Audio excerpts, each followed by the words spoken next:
الحمد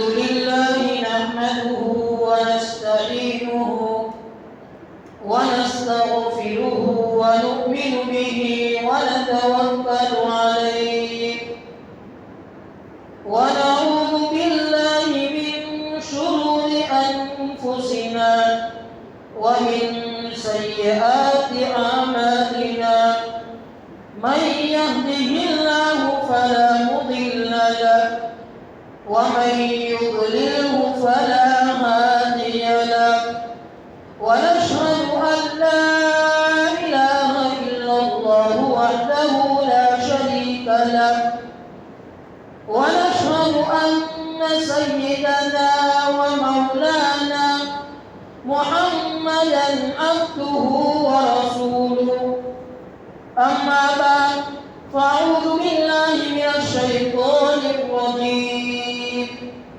بسم الله الرحمن الرحيم وآشروهن بالمعروف صدق الله العظيم. درود شریف پڑھیں. اللهم صل على محمد كلما ذكره الذاكرون وكلما غفل عن ذكره الغافلون. اللهم صل على محمد كلما ذكره الذاكرون وكلما غفل عن ذكره الغافلون. اللهم صل على محمد كلما ذكره الذاكرون وكلما غفل عن ذكره الغافلون. میرے بھائیوں، اللہ تبارک و تعالیٰ کا بےحد کرم ہوا اور احسان ہوا کہ اللہ تبارک و تعالیٰ نے ہم سب کو مسلمان بنایا ہے، اور اللہ تبارک و تعالیٰ نے قرآن کریم کے ذریعے اور رسول اللہ صلی اللہ علیہ وسلم کے تعلیمات کے ذریعے ہماری رہنمائی فرمائی ہے. اور اسلام کے 5 شعبے ہیں. سب سے پہلا شعبہ عقائد ہے، یعنی اللہ تبارک و تعالیٰ ایک ہے. حضرت محمد مصطفیٰ صلی اللہ علیہ وسلم اللہ تبارک و تعالیٰ کے آخری نبی ہیں. لیکن بڑے افسوس کے ساتھ کہنا پڑتا ہے کہ آج کل کے مسلمان عقائد کے اعتبار سے اتنے پیچھے جا چکے ہیں کہ صرف نام کے مسلمان رہ چکے ہیں، کام کے مسلمان نہیں ہیں. کہ ہمارا ایمان تو یہ ہونا چاہیے کہ ہماری دکان ہم کو نہیں چلاتی ہے، ہمارا کھیت ہم کو نہیں چلاتا ہے، یعنی ہمارا کام، ہماری دکان، ہمارا کھیت پورا نہیں کرتا ہے. یہ تو اسباب ہے. اللہ تبارک و تعالیٰ مسبب الاسباب ہے، یہ اس کو پورا کرتا ہے. لیکن آج کا مسلمان یہ سمجھتا ہے کہ میری زندگی دکان سے چل رہی ہے، میری زندگی کاروبار سے چل رہی ہے، میری زندگی کھیت سے چل رہی ہے. میرے بھائی، اللہ تبارک و تعالیٰ ایک حدیث میں ارشاد فرماتے ہیں اللہ کے حبیب صلی اللہ علیہ وسلم کہ میں کھانا کھلاتا ہوں، یعنی اللہ تبارک و تعالیٰ ارشاد فرماتے ہیں کہ میں کھانا کھلاتا ہوں، میں پانی پلاتا ہوں، مجھ سے کھانا طلب کرو، مجھ سے پانی طلب کرو. میں کپڑے دیتا ہوں، مجھ سے کپڑے طلب کرو. میں گناہ معاف کرتا ہوں، مجھ سے معافی مانگو. تو بہرحال آج کے مسلمان عقائد کے اعتبار سے بہت پیچھے جا چکے ہیں. حالانکہ ہمارا ایمان تو یہ ہونا چاہیے کہ دنیا کے اندر جو کچھ ہوتا ہے، جو کچھ ہوا اور آئندہ کو جو کچھ ہوگا وہ اللہ تبارک و تعالیٰ کرے گا. بہرحال اسلام کا پہلا شعبہ عقائد ہے، اور دوسرا شعبہ عبادات ہے کہ نماز ہے، روزہ ہے، زکوٰۃ ہے وغیرہ وغیرہ. اور تیسرا شعبہ معاملات، یعنی لین دین، کہ ایک مسلمان دوسرے مسلمان کے ساتھ لین دین کرے مثال کے طور پر قرض کے اعتبار سے پیسے دیں، کوئی اور معاملہ کرے تو اس کا معاملہ شرعی حدود کے اندر ہونا چاہیے۔ اور چوتھا شعبہ، شریعت کا چوتھا شعبہ اخلاقیت کا ہے، ایک مسلمان کے اخلاق کیسے ہونے چاہیے، اور بارہا اس کے متعلق بھی بیان کیے جاتے ہیں۔ اور پانچواں شعبہ اسلام کا معاشرت یعنی رہن سہن، کہ ایک مسلمان اپنے گھر کے اندر اپنی بیوی کے ساتھ، اپنے اولاد کے ساتھ، اپنے پڑوسیوں کے ساتھ، اپنے گھر والوں کے ساتھ کیسے زندگی گزارے۔ اور آج کل مسلمان نماز پڑھ لیتا ہے، روزہ رکھ لیتا ہے، زکوٰۃ دے لیتا ہے، صدقہ دے لیتا ہے، اور قرآن کریم کی تلاوت کر لیتا ہے، تسبیحات پڑھ لیتا ہے، اور یہ سمجھتا ہے کہ میں نے دین کے اوپر عمل کر لیا۔ میرے بھائیوں، میرے مسلمان بھائیوں، صرف دین اس کا نام نہیں ہے، حقوق اللہ کو انجام دینے کا نام حقوق دین نام نہیں ہے، بلکہ دین نام تو ہے کہ حقوق اللہ کے ساتھ حقوق العباد کو بھی انجام دینا چاہیے۔ آج کل مسلمان ناواقفیت کی بنا پر، جہالت کی بنا پر اپنی بیوی کے حقوق کو ادا نہیں کر رہا۔ ڈاکٹر بلحائی رحمت اللہ علیہ کے پاس ایک شخص آیا اور کہنے لگا کہ حضرت مجھ کو احسان کا درجہ حاصل ہو گیا۔ احسان کس کو کہتے ہیں؟ ایک مرتبہ اللہ کے حبیب صلی اللہ علیہ وسلم کے پاس ایک فرشتہ آیا، اللہ کے حبیب صلی اللہ علیہ وسلم سے پوچھا کہ اسلام کیا ہے؟ اللہ کے حبیب صلی اللہ علیہ وسلم نے سمجھا اسلام یہ ہے۔ پھر پوچھا کہ ایمان کیا ہے؟ اللہ کے حبیب صلی اللہ علیہ وسلم نے فرمایا کہ ایمان اس کو کہتے ہیں۔ پھر اس فرشتے نے پوچھا کہ احسان کیا ہے؟ اللہ کے حبیب صلی اللہ علیہ وسلم نے ارشاد فرمایا کہ تو عبادت ایسی کر گویا کہ اللہ تبارک و تعالیٰ کو تو دیکھ رہا ہے، یا اس طرح عبادت کر اگر یہ درجہ حاصل نہیں ہے، ایسا سمجھ کہ اللہ تبارک و تعالیٰ مجھ کو دیکھ رہا ہے۔ تو حضرت نے پوچھا کہ احسان کا درجہ مجھ کو حاصل ہو گیا۔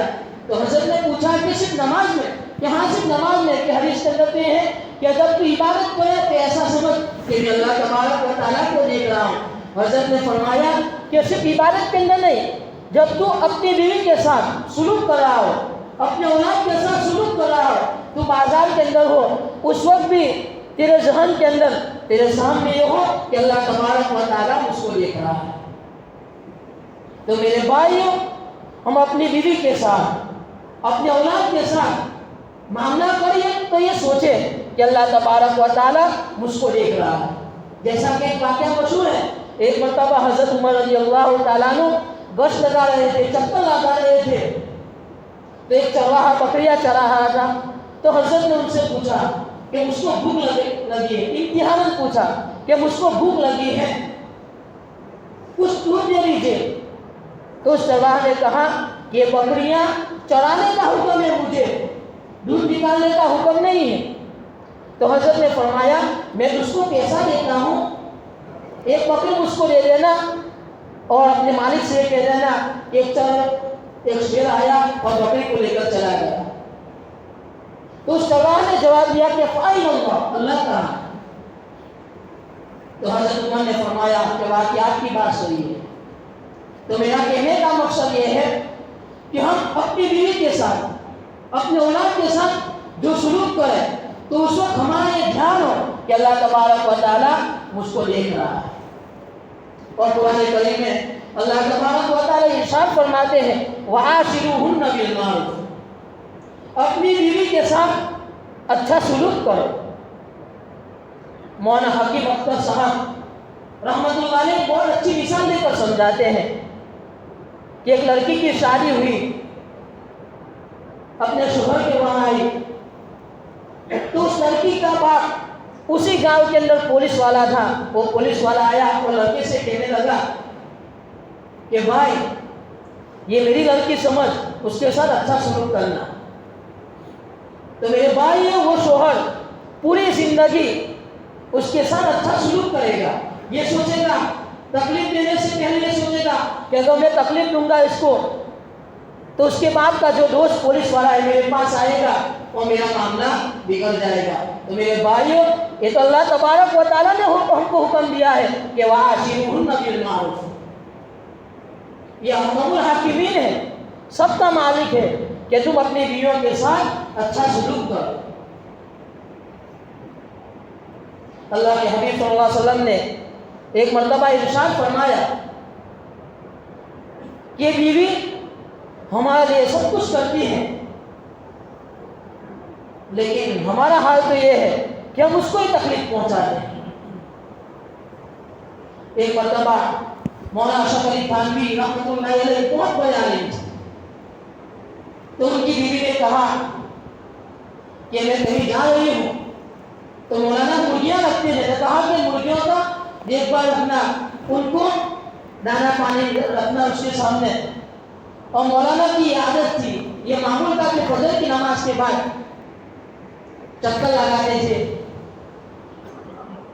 اور واپسی کے بعد کچھ کتابی کام کرتے تھے، لکھنا پڑھنا، اور وہ بھول گئے، مولانا بھول گئے، لیکن جب لکھنے کے لیے بیٹھے تو کچھ یاد نہیں آ رہا تھا، تو مولانا تعجب کرنے لگے کہ ایسا کیوں ہوا؟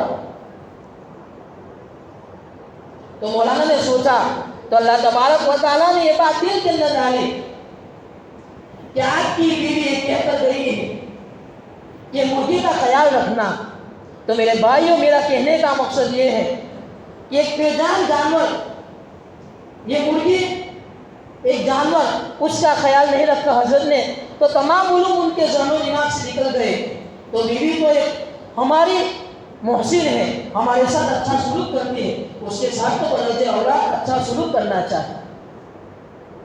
تو میرے بھائیوں، اللہ تبارک و تعالیٰ ارشاد فرماتے ہیں وَعَاشِرُوهُنَّ بِالْمَعْرُوفِ، جن لوگوں کی بیوی نہیں ہے ان کو جا کر پوچھئے کہ بیوی اللہ تبارک و تعالیٰ کی کتنی بڑی نعمت ہے۔ کسی فارسی شاعر نے کہا ہے کہ قدر نعمت بعد زوال نعمت، قدر نعمت بعد زوال نعمت، کہ جب نعمت چلی جاتی ہے اس کے بعد اس کی قدر ہوتی ہے۔ ایک بیوی ہماری وجہ سے اپنے باپ کو چھوڑ کر آئی، ہماری وجہ سے اپنی ماں کو چھوڑ کر آئی، اپنے بھائی کو چھوڑ کر آئی،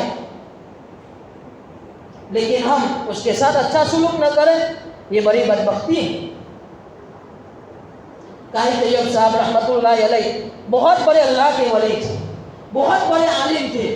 وہ فرماتے ہیں کہ میری بیوی کا انتقال ہو گیا، اور یو پی کے اندر یہ عادت تھی، پہلے یہ ماحول تھا کہ جب کوئی شخص کپڑا نکالتا تھا، کپڑے دھونے سے پہلے جو اس کا نارا ہے اس کو نکال لیتے تھے، اور دھونے کے بعد اس کو اس پائجامے کے اندر رکھ دیتے تھے۔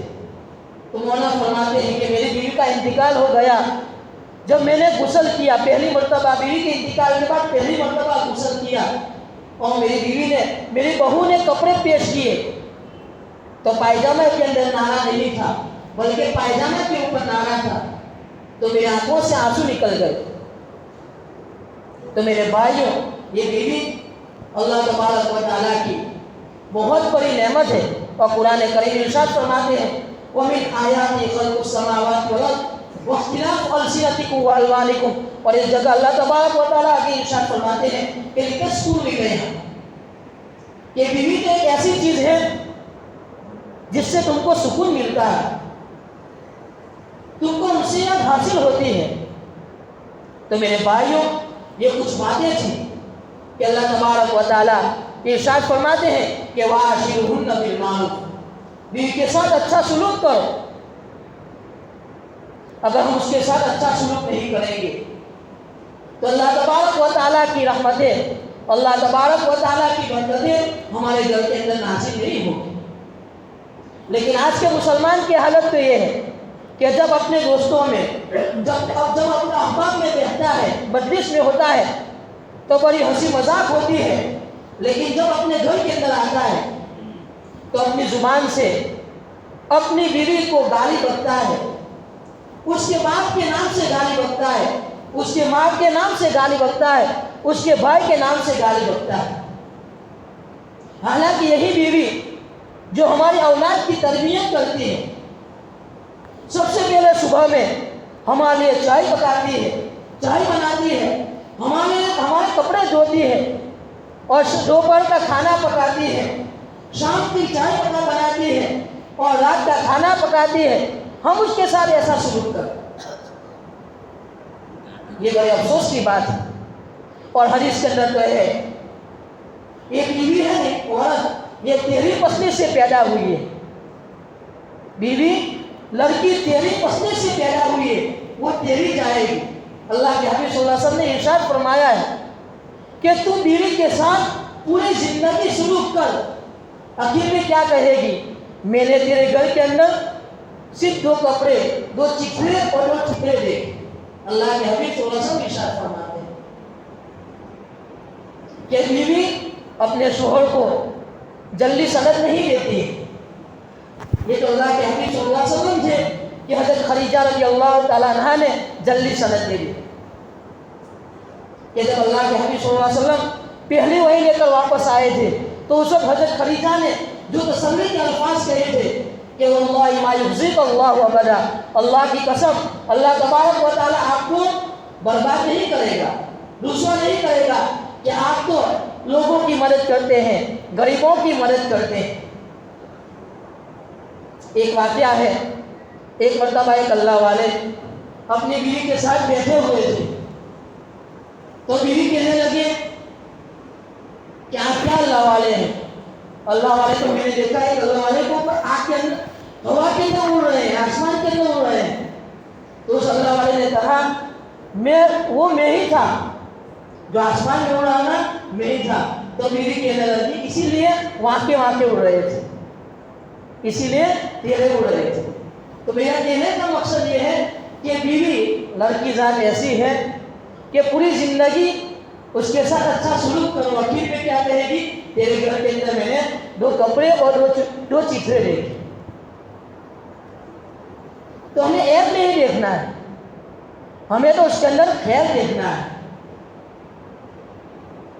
وہ عقل کے اعتبار سے ناقص ہوتی ہے، ذہن کے اعتبار سے ناقص ہوتی ہے۔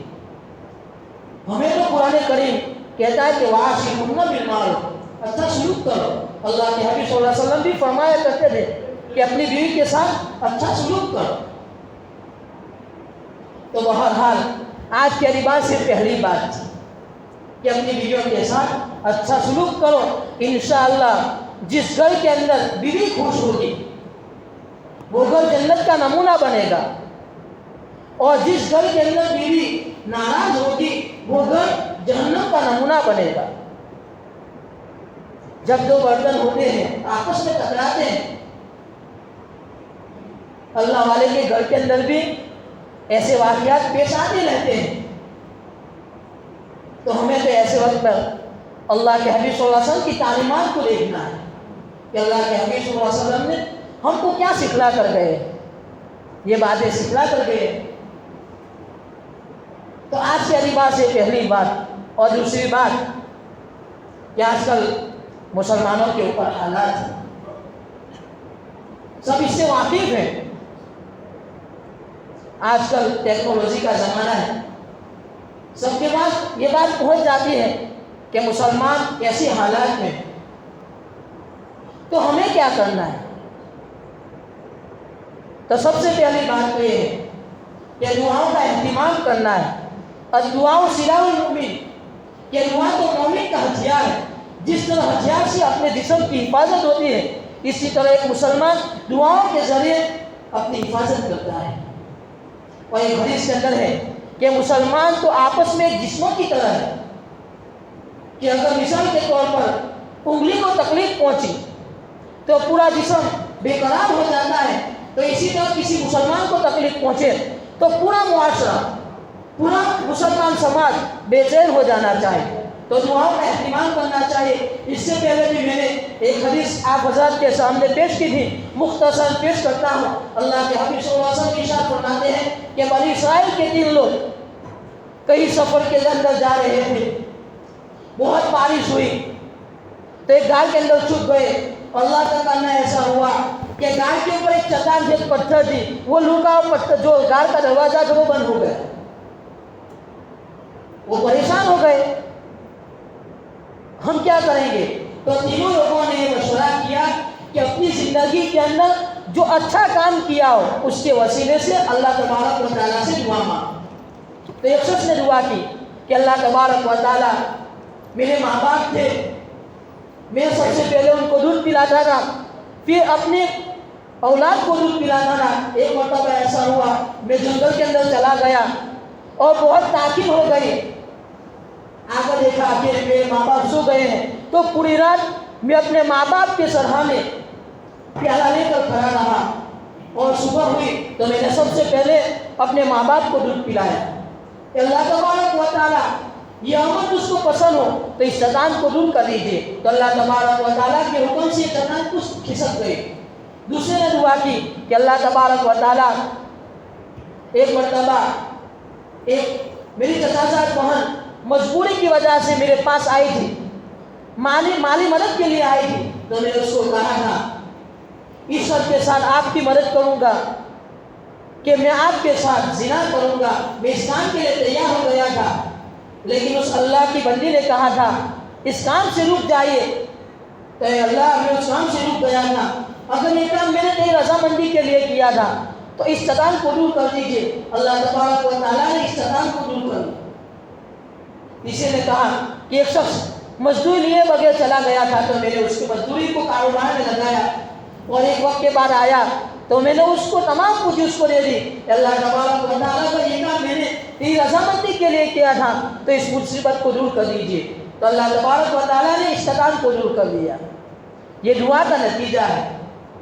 تو دعا مومن کا ہتھیار ہے، دعا کا اہتمام کرنا چاہیے، اور ہر نماز کے بعد دعا قبول ہوتی ہے۔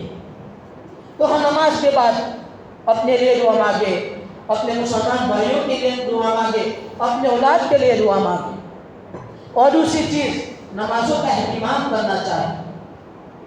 کہ اللہ کے حبیب صلی اللہ علیہ وسلم جب بھی کوئی واقعہ پیش آتا تھا، اللہ کے حبیب صلی اللہ علیہ وسلم نماز کی طرف متوجہ ہو جاتے تھے۔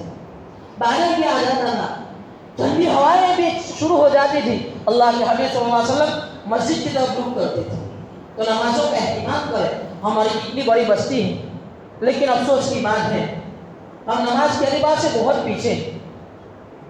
ہر ایک اپنے آپ کو مجرم سمجھے کہ میں مجرم ہوں۔ اگر کوئی نماز پڑھنے والا نماز پڑھ رہا ہے تو ایسا نہ سمجھے کہ میں مجرم نہیں ہوں۔ ہر ایک مجرم ہے کہ میں نے اپنے مسلمان بھائی کی فکر نہیں کی، کہ میں تو مسجد کے اندر آ گیا لیکن میرا مسلمان بھائی گھر پر ہے، مسجد کے اندر نہیں آ رہا ہے۔ تو ہر ایک اپنے آپ کو مجرم سمجھے۔ انشاءاللہ نمازوں کا اہتمام کریں گے تو اللہ تبارک و تعالیٰ ان حالات کو دور کر دیں گے۔ کیونکہ میں تو عالمی حالت پڑھتا رہتا ہوں، واقعات مسلمان اتنے پریشان ہیں کہ بعض مرتبہ آنکھوں سے بے اختیار آنسو نکل جاتے ہیں۔ ایسے ایسے جملے مسلمانوں کے لیے استعمال ہوتے ہیں، اور ایک اس سے واقف۔ تو آج کل دعاؤں کی خوب ضرورت ہے، نمازوں کا اہتمام کریں۔ اسی طرح فجر کی نماز کے اندر قنوت نازلہ پڑھی جاتی ہے، اس کے اندر مسلمانوں کے لیے دعائیں مانگی جاتی ہیں کہ اللہم اغفر لنا وللمؤمنین والمؤمنات والمسلمین والمسلمات، کہ اللہ تبارک و تعالیٰ مسلمانوں کی مغفرت فرما۔ آگے فرمایا جاتا ہے کہ اللہم انصر اخواننا المسلمین فی فلسطین، کہ ہمارے مسلمان جو فلسطین کے اندر رہ رہے ہیں ان کی حفاظت فرما، شام کے مسلمانوں کی حفاظت فرما، برما کے مسلمانوں کی حفاظت فرما۔ تو ہم نمازوں کا اہتمام کریں، ہر ایک اپنے آپ کو مجرم سمجھے کہ مسلمان آج کل کے اعتبار سے بہت پیچھے ہے، دین کے اعتبار سے، شریعت کے اعتبار سے بہت پیچھے ہے، قرآن کریم کی تلاوت کے اعتبار سے۔ کہ پہلے زمانے میں کیسے قرآن کریم کی تلاوت ہوتی تھی کہ فجر کی نماز کے بعد جس گلی سے جس محلے سے ہم جا رہے قرآن کریم کی آواز سنائی دیتی تھی۔ کوئی سورہ یاسین پڑھ رہا ہے، کوئی سورہ رحمان پڑھ رہا ہے، کوئی پہلا پارہ پڑھ رہا ہے۔ ایسا ماحول تھا۔ جو ہمارے بوڑھے ہیں ان سے پوچھیے کہ پہلے کا ماحول کیسا تھا، لیکن آج کا ماحول ایسا ہو گیا کہ مسلمان کی رات 2 بجے شروع ہوتی ہے اور اس کی صبح 10 بجے شروع ہوتی ہے۔ یہ ہمارے اسباب تنزلی کے اسباب ہے کہ ہم مسلمان آج کل کیوں پیچھے جا رہے ہیں، اس وجہ سے پیچھے جا رہے ہیں۔ تو میرے بھائیوں ایک مؤدبانہ عاجزانہ گزارش ہے کہ دعاؤں کا اہتمام کریں، نمازوں کا اہتمام کریں اور جمعہ کے دن جلدی آنے کا اہتمام کریں کہ جمعہ کے دن ہم جلدی آئیں گے، اللہ کی بات کو سنیں گے، رسول اللہ صلی اللہ علیہ وسلم کی بات کو سنیں گے، ہم کو فائدہ ہوگا، ہماری نسل کو فائدہ ہوگا۔ نہ جانے کوئی بات کسی کے منہ سے اچھی نکل گئی اور ہمارے دل کے اوپر لگ گئی تو ہمارا بیڑا پار ہو جائے گا۔ تو جلدی آنے کی فکر کریں، جلدی آنے کی کوشش کریں۔ بہرحال آج کی 2 باتیں تھی۔ پہلے تو یہی ارادہ تھا کہ پورا موضوع، پورا بیان بیوی کے حقوق کے متعلق کیا جائے، لیکن مسلمانوں کے اوپر حالات ہیں، اس لیے کچھ مسلمانوں کے حالات کے متعلق بھی بیان کر دیا۔ تو میرے بھائیوں، بیوی کے ساتھ اچھا سلوک کریں، یہ بھی اللہ کی بندی ہے۔ اللہ کے حبیب صلی اللہ علیہ وسلم نے وقتاً فوقتاً ہماری رہنمائی فرمائی ہے، تو اس کے حقوق بتائیں۔ اور دوسری چیز، دعاؤں کا اہتمام کریں، نمازوں کا اہتمام کریں، اپنے لیے مانگے، تمام مسلمانوں کے لیے مانگے، قرآن کریم کی تلاوت کا اہتمام کریں گے انشاءاللہ اللہ تبارک و تعالی ہم میں سے ہر ایک کو ان باتوں کے اوپر عمل کرنے کی توفیق نصیب فرمائے، آمین۔ سبحان ربک رب العزت عما یصفون وسلام علی المرسلین والحمد للہ رب العالمین۔